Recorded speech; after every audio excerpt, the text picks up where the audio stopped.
Северна Македонија треба да го врати задолжителното служење на војска, смета дел од стручната јавност. Според Илија Николовска, армиски генерал во пензија, тоа е добро да се направи поради актуелните безбедносни состојби, но и за тоа треба да се отвори поширока јавна расправа. Треба да се видат вели искуствата од земјите во регионот. Лично мислам дека би требало бар 3 месеца да има задолжително служење на воен рок, затоа што со промените кои настанаа во последно време и воопшто политичко безбедносната ситуација, би требало нешто да се преземе.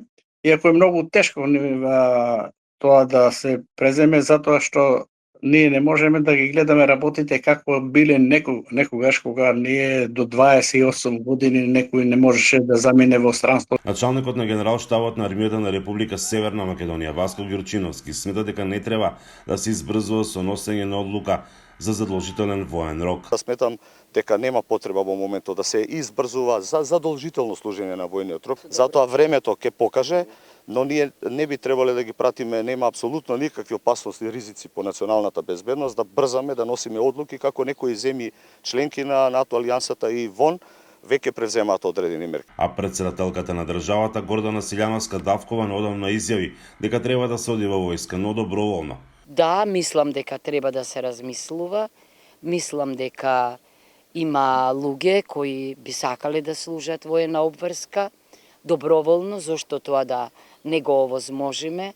Мислам дека тогаш и односот кон армијата уште попозитивен ќе биде. Треба да се отвори темата, треба да се разговара, треба да се чујат аргументите. Но уште од 2006 година со укинување на задолжителното служење војска, со законот се предвидува можност за доброволно служење.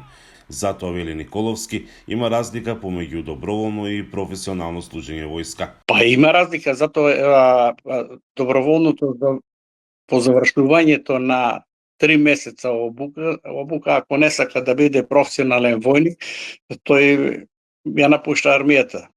А со професионално служење на војниот рок, он склучува договор прво за 4 години, после пак за 3 пати по 4 години. Професионалната служба завршува со наполнување на 45 години, но потоа со можност за вработување во некој од органите на државната управа или пак добивање на 20 просечни плати. А дел од земјите во регионот веќе најавија враќање на задолжителниот воен рок. Например, во Хрватска тој ќе стартува од 1 јануари 2025 година, иако се уште не е одлучено дали ќе биде 2 или 3 месеци. Такво размислување има и во Србија, а широка дискусија се води и во Бугарија.